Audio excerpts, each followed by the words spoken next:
हमारी संस्कृति, हमारे संस्कार सदा रहे हमारे साथ। भारत की पुरातन गाथाएं और महान संतों की वाणी। सब्सक्राइब करें तिलक कथाएं। मेरा पूरा विश्वास है बाबा कि सब करने कराने वाले आप ही हैं। सब कुछ आपकी ही इच्छा पर निर्भर करता है। आपके चाहने और न चाहने पर ही इस दुनिया में घटनाएं बनती हैं और बिगड़ती रहती हैं। रिश्ता तो बना नहीं, तो फिर रघुराम जी से बार बार मुलाकात क्यों हो रही है बाबा? मैंने स्वयं को आपको समर्पित कर दिया है, क्योंकि ये जिंदगी आप ही की देन है। अब आप मेरी जिंदगी के बारे में जो भी फैसला करेंगे मुझे मंजूर है। मुझे आपसे कोई शिकायत नहीं, लेकिन आपका आशीर्वाद मेरे साथ रहना चाहिए।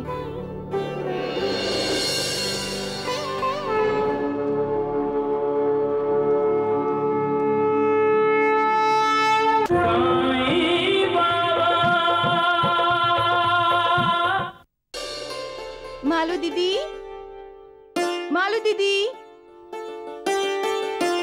अरे जानकी, तुम बाहर क्यों खड़ी हो? अंदर आओ। सब कुशल मंगल तो है ना? हाँ मालू दीदी, सब कुशल मंगल है। अच्छा बताओ, कैसे आना हुआ? मालू दीदी, आपके यहाँ के जो रघुराम पाटिल जी है ना, आप उन्हें ये 5,000 रुपए लौटा दीजिए। रघुराम को? हालात की वजह से हमें हमारी पौना गाय बेचनी पड़ी। अब पौना भी उनके घर से भागकर हमारे घर वापस चली आई है, तो 5,000 रुपए तो लौटाने ही चाहिए ना। जानकी, तुम तो हीरा हो, हीरा। अंबिका मौसी ने तुम्हें ठुकराकर गलती की है। अरे कहाँ जा रही हो? अब आई हो तो खाना वाना खा के जाओ। नहीं मालू दीदी, खाना तो मैं साथ ही लेकर आई हूँ। बहुत लंबा रास्ता है। शाम होने से पहले पहले मुझे गांव वापस लौटना है। बस आप ये 5,000 रुपए रघुराम जी को लौटा दीजिए। पैसा अच्छे अच्छे लोगों की मति भ्रष्ट कर देता है मालसापति।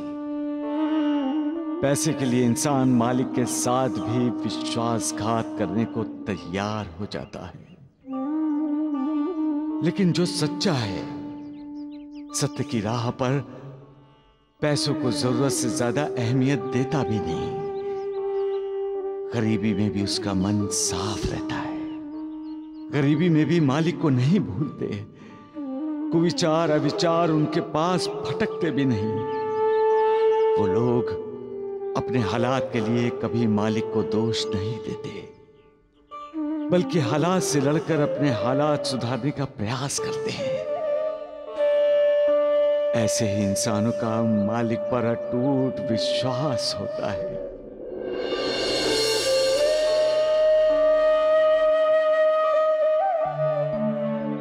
अरे कैसे हो राम भाऊ? आपकी कृपा से ठीक हूं बाबा। आपका परिवार? साईं बाबा सब जानते हैं मेरे परिवार के बारे में। सकुबाई, राम भाव को फिक्र इस बात की हो रही है कि उनकी लाडली गाय बच्चिया को कब जन्म देगी। बाबा आप अंतर्यामी हैं बाबा। लेकिन इसमें इतनी बेचैन होने वाली कौन सी बात है राम भाव? बहन, मेरी गाय बच्चा देने वाली है, लेकिन उसके गर्भ में बच्चा नहीं ठहर रहा है।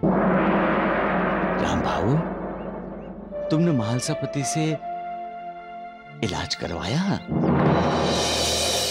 साईनाथ, मैं? हाँ, तुम महालसापति। जल्द से जल्द राम भाव की गाय का इलाज शुरू करो। देख रहे हो ना, राम भाव अपनी चिंगी गाय को कितना प्यार करते हैं। लेकिन साईनाथ। लेकिन कुछ नहीं महालसापति। तुम्हें राम भाव की चिंगी का इलाज करना है, और राम भाव तुम्हें भी अपनी चिंगी का इलाज महालसापति से ही करवाना है, समझे? जी। ऊपर वाले का भी कमाल है, क्या क्या लीला करता रहता है। आंखें देता है, लेकिन उन आंखों में रोशनी नहीं। जुबान देता है, लेकिन उस जुबान में बोली नहीं। गूंगा बनाता है। गर्भ देता है लेकिन गर्भ बढ़ाता ही नहीं। अपने कर्मों के फल भुगते बिना इंसान का उद्धार नहीं होता। रहम करो मालिक, दया करो। तुम्हारा बनाया ये इंसान खुद को कितना प्रबल समझता है, लेकिन है कितना दुर्बल। उस पर कृपा करो मालिक, कृपा करो। सबका मालिक एक। चाचा, चाची का घर कहाँ है आप जानते हो ना? राजू, तुम्हारी कोई चाची नहीं है। वो फोटो वाली चाची? माँ ने शादी से इनकार किया है, जानते हो ना? बस इतनी सी बात, फिर रोते क्यों नहीं हो चाचा? क्या कहा तुमने? मैं कह रहा हूँ ना, रोना चाहिए आपको। जैसे मैं रोता हूँ, आप देखते हो ना, जब माँ और पिताजी मुझे खिलौना या खाना नहीं देते तो मैं क्या करता हूँ? रो रो कर पूरा घर सिर पे उठा लेता हूँ। फिर वही होता है जो मैं चाहता हूँ। मेरी मानिए तो आप भी वही कीजिए चाचा। रो रो कर पूरा घर सिर पे उठा लीजिए। फिर देखिए क्या करती है दादी। दादी कहेंगी, बस कर रघु, बस कर, मेहरबानी करके मत रो, तेरी शादी जानकी से ही होगी, उसी से करवा दूंगी मैं, बस अब चुप हो जाओ। रुकिए रुकिए, ओ गाड़ी वाले रुकिए, ओ बैलगाड़ी वाले सुनिए, बैलगाड़ी रोकिए।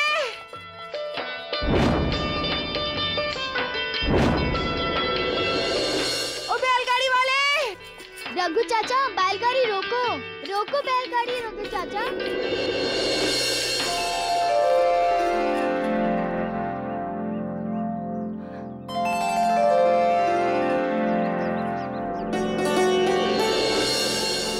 सुनिए, क्या आप मुझे आसन गांव तक छोड़ देंगे? आसन गांव? हम भी तो वहीं जा रहे हैं। राजू, वहीं की बाजार से तो होकर जाना है चाचा। आइए चाची। चाची? चाचा की पत्नी चाची।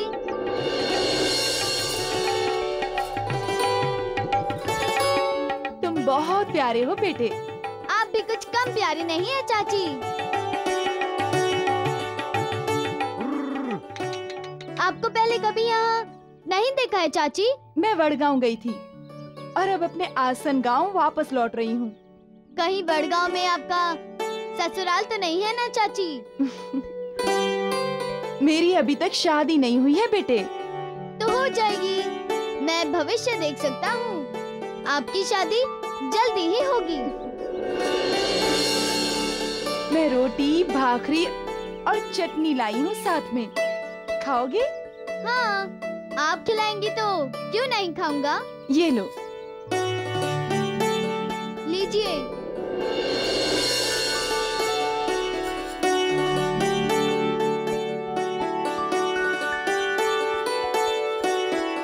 हम भी तो वडगांव में ही रहते हैं। अच्छा, वहाँ रघुराम जी पाटिल भी रहते हैं ना? नाम ही मत लेना आप उनका चाची, बहुत ही खड़ूस आदमी है। चाचा, आहिस्ता खाओ, भाकरी चटनी अच्छी बनाई है। इसका मतलब ये तो नहीं कि आप एक साथ पूरी भाकरी खा जाएं। मालिक जब एक दूसरे को मिलाना चाहता है तो मिलन हो ही जाता है। कोई दूरी, कोई फासला मायने ही नहीं रखता, चाहे दिशा भिन्न ही क्यों ना हो। मिलने वाले को एक मोड़ पर लाकर मिलन करवाता ही करवाता है। इंसान इसे इत्तेफाक कहता है, लेकिन ये इत्तेफाक भी मालिक की लीला है। ऐसा भी होता है कि कई बार दो इंसान एक दूसरे से समानांतर रेखाओं में होते हैं, लेकिन जिंदगी भर एक दूसरे से नहीं मिल पाते। सब कुछ मालिक की इच्छा पर ही निर्भर है। मालिक जो चाहता है वही होता है, होनी होकर ही रहती है। सबका मालिक एक।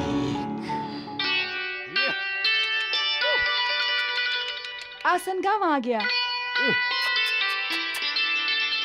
तुम अच्छे बच्चे हो बेटे, धन्यवाद।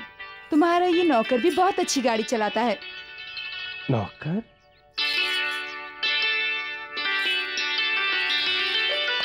चाची, पौना कैसी है?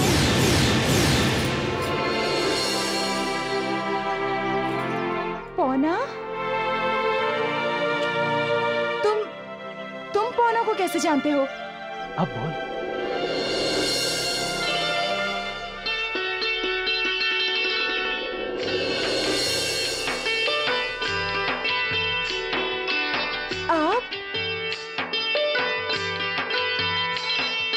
चले? सुनिए, मैंने आपके 5000 मालू दीदी को दे दिए हैं, वो आपको लौटा देंगी।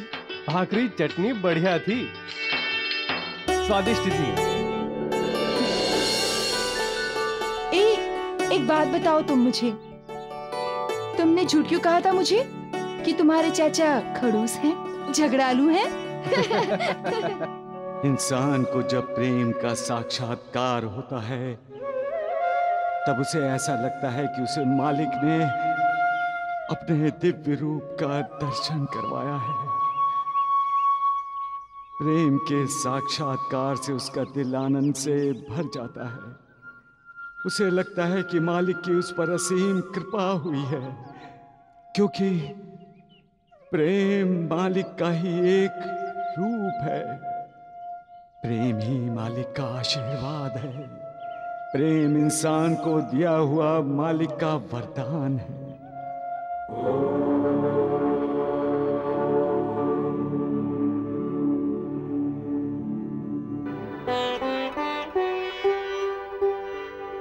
मेरा पूरा विश्वास है बाबा कि सब करने कराने वाले आप ही हैं। सब कुछ आपकी ही इच्छा पर निर्भर करता है। आपके चाहने और न चाहने पर ही इस दुनिया में घटनाएं बनती हैं और बिगड़ती रहती हैं। रिश्ता तो बना नहीं, तो फिर रघुराम जी से बार बार मुलाकात क्यों हो रही है बाबा? मैंने स्वयं को आपको समर्पित कर दिया है, क्योंकि ये जिंदगी आप ही की देन है। अब आप मेरी जिंदगी के बारे में जो भी फैसला करेंगे मुझे मंजूर है। मुझे आपसे कोई शिकायत नहीं, लेकिन आपका आशीर्वाद मेरे साथ रहना चाहिए।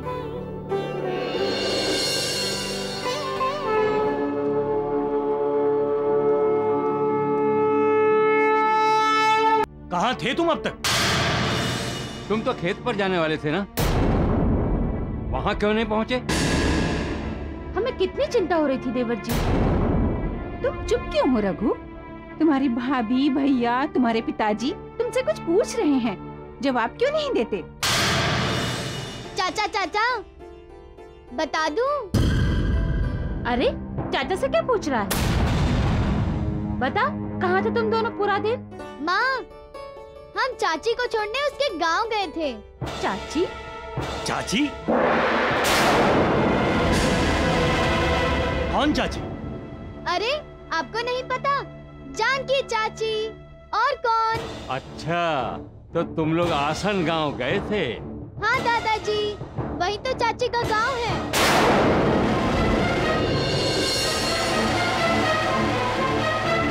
रघु, मैं तुमसे कितनी बार बोल चुकी हूँ कि तुम्हारी शादी उस जानकी के साथ नहीं होगी, नहीं होगी, नहीं होगी। दादी दादी, चाची भाकरी के साथ चटनी लाई थी ना? वाह, मजा आ गया और चाचा को भी अच्छी लगी थी, है ना चाचा? अच्छा, तो इसीलिए घर से नाश्ता लेकर नहीं गए थे? नहीं माँ, जानकी तो अचानक रास्ते में मिल गई थी। हम खेत पर जा रहे थे तो उसने राजीव से पूछा कि मुझे गांव छोड़ दोगे क्या? और तुमने तुरंत अपनी बैलगाड़ी उसके गांव की तरफ मोड़ दी, हाँ? अरे रघु, तुम तो बैल हो, बैल। अरे वो चुड़ैल तुम्हें अपने जाल में फंसाने की कोशिश कर रही है और तुम? नहीं माँ, जानकी वैसी लड़की है ही नहीं।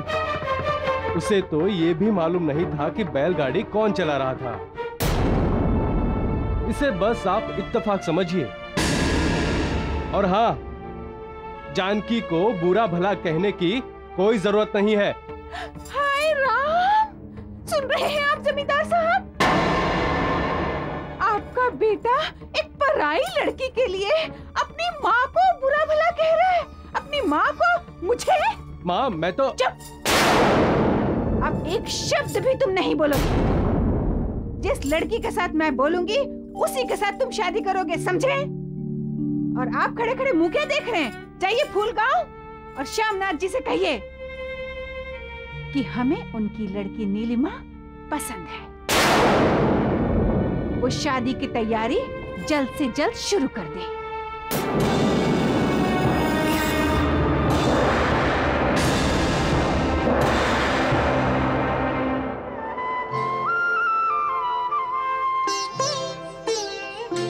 ओम जय साईनाथ, जय साईनाथ। आदि न अंत तुम्हारा, तुम्हें श्रद्धा नमन हमारा। ओम जय साईनाथ, जय साईनाथ। आदि न अंत तुम्हारा, तुम्हें श्रद्धा नमन हमारा। धरती पर रहकर प्रभु तुमने तन अंबर तक विस्तारा। ओम जय साईनाथ, जय साईनाथ। आदि न अंत तुम्हारा, तुम्हें श्रद्धा नमन हमारा।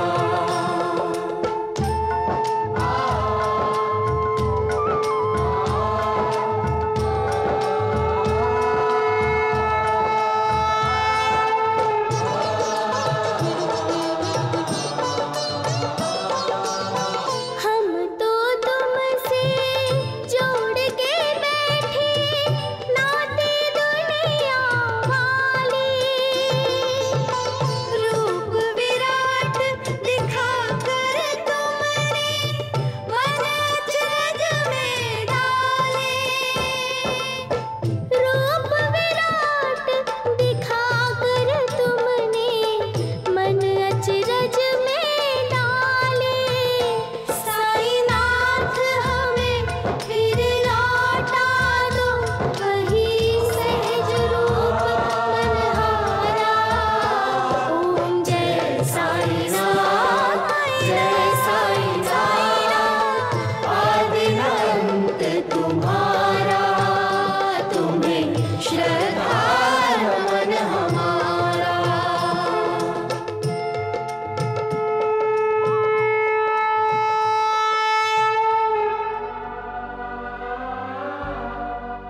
बाबा, हर माता पिता की तरह हमारा भी एक सपना है कि हमारी बेटी को अच्छा पति और अच्छा ससुराल मिले। इसे ऐसा घर मिले जहां इसे भरपूर प्रेम करने वाला,